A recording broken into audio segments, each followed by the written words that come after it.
Imagine this. It's Friday evening, your phone buzzes with a group chat lighting up about tonight's plans. Someone's suggesting a rooftop bar, someone else wants to check out that new restaurant downtown, and there's even talk of hitting a club afterward. And as you read every single message, you feel something very specific in your chest. Not excitement, not anticipation, something closer to dread. Because the only plan that actually sounds appealing to you right now involves your couch, a warm blanket, maybe some leftovers reheated to perfection, and an entire season of something you've already watched twice. And here's the part that most people don't talk about. It's not that you can't go out. It's that you genuinely, deeply, sincerely don't want to. And if that resonates with you, if you've ever felt a wave of pure relief wash over you when plans get canceled, if your idea of a perfect weekend involves not leaving your house at all, then this one is for you. Because today, I want to explore something that our hypersocial, always connected, go out and live your best life culture doesn't really want to acknowledge. Some people are just wired to love being home, and there's nothing wrong with them. In fact, there's something deeply fascinating happening inside their minds. Let's start by dismantling the most common misconception. Loving your home is not the same thing as being antisocial. It's not the same as having social anxiety, and it's definitely not laziness. Society has built this narrative that the good life, the full life, the life worth posting about, happens out there, at the party, on the trip, in the crowd. And by extension, the person who stays home must be missing out, hiding from the world, or somehow failing at being alive. But psychology tells a very different story. There's a concept in personality psychology called sensory processing sensitivity, first studied extensively by psychologist Elaine Aron in the 1990s. Aron found that roughly 15 to 20% of the population has a nervous system that literally processes stimulation more deeply than everyone else. These are the people she called highly sensitive persons, and for them, a crowded restaurant isn't just loud, it's overwhelming. A party isn't just social, it's a full-body sensory experience that requires hours of recovery afterward. Their brains aren't weaker or less capable, they're actually processing more information per second than the average person. Every conversation, every background noise, every subtle shift in someone's facial expression gets absorbed, analyzed, and felt. So when these people come home after a long day and close their front door behind them, that exhale they let out isn't dramatic. It's their nervous system finally being allowed to rest. But sensory sensitivity is only part of the picture. Let's talk about introversion, and let's talk about it properly, because it's one of the most misunderstood concepts in popular psychology. Carl Jung, who originally developed the theory, described introversion not as shyness and not as a dislike of people, but as a fundamental orientation of energy. Extroverts gain energy from external stimulation, from people, noise, activity, novelty. Introverts gain energy from internal reflection, from quiet, from solitude, from depth over breadth. Think of it like charging a battery. An extrovert plugs into a room full of people and lights up. An introvert plugs into silence and solitude and lights up.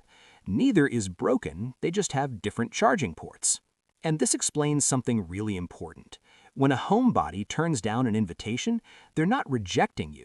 They're not being rude. They're choosing to recharge in the way their brain actually needs. And if you force an introvert to constantly operate in extroverted spaces without that recharge time, you don't get a more social person. You get an exhausted, irritable, hollowed-out version of someone who would otherwise be warm, thoughtful, and deeply present. Now here's where it gets really interesting. There's neuroscience behind this too. Researchers have found that introverted brains tend to have higher baseline levels of cortical arousal. In plain language, their brains are already more active and stimulated at rest compared to extroverts.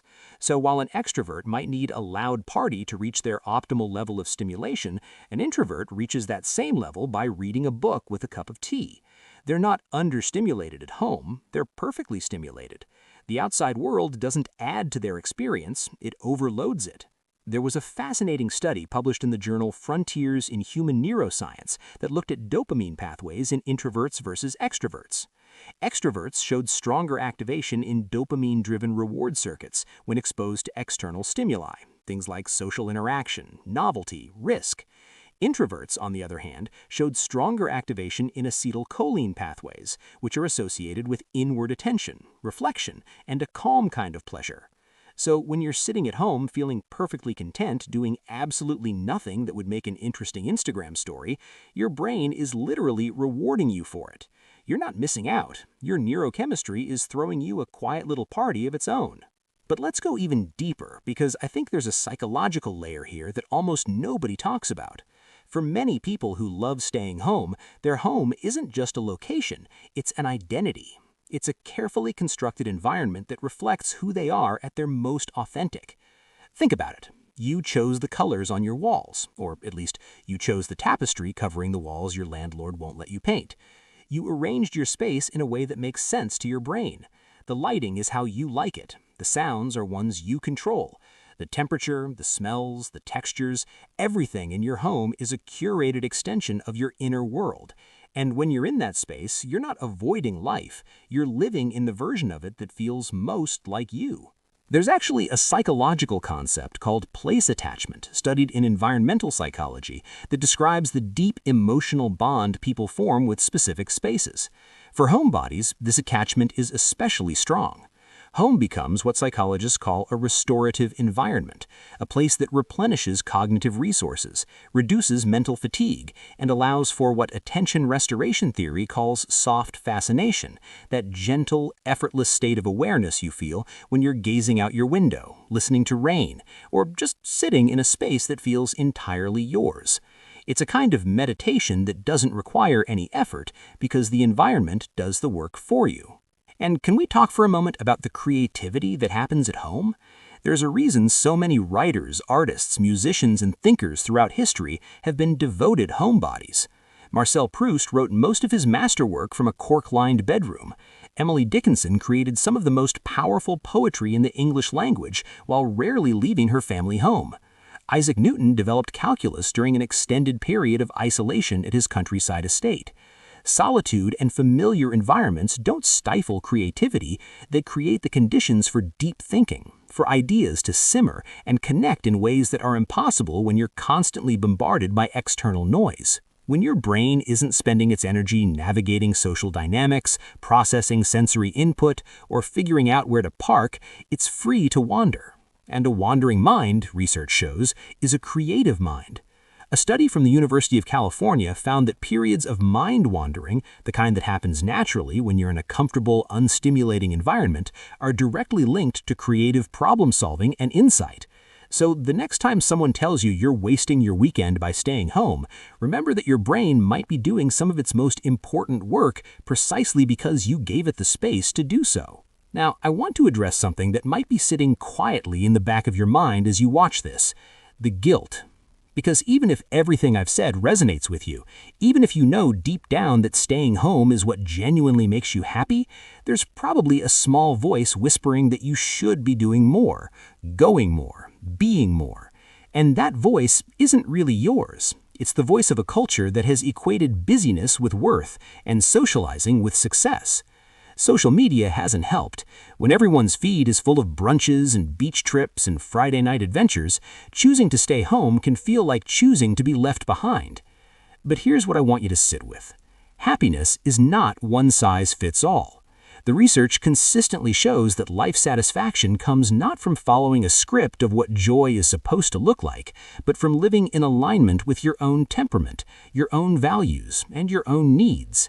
A landmark study on well-being by psychologists Kenan Sheldon and Tim Kasser found that people who pursue goals that are intrinsically aligned with their personality and values report significantly higher levels of happiness than people who pursue goals driven by social pressure or external expectations. In other words, if staying home is what genuinely fulfills you, doing more of it doesn't make you less happy. Forcing yourself to do the opposite does. And here's something beautiful I want you to consider. The people who love staying home are often the people who have the richest inner lives.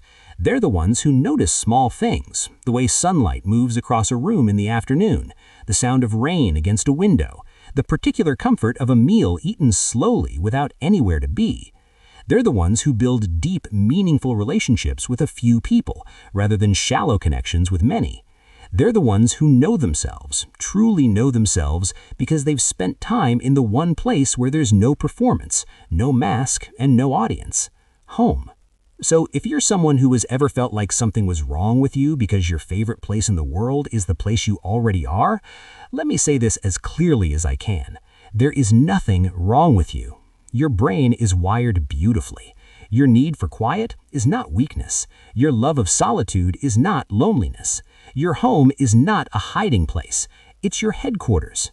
And from your headquarters, you're thinking deeply, recharging fully, creating quietly, and living in a way that is profoundly, authentically yours. If this felt like someone finally put words to something you've always known about yourself, leave a comment and tell me what your perfect stay-at-home evening looks like. I'm genuinely curious. And if you want more videos that explore the psychology of who you actually are, not who the world says you should be, subscribe and stick around.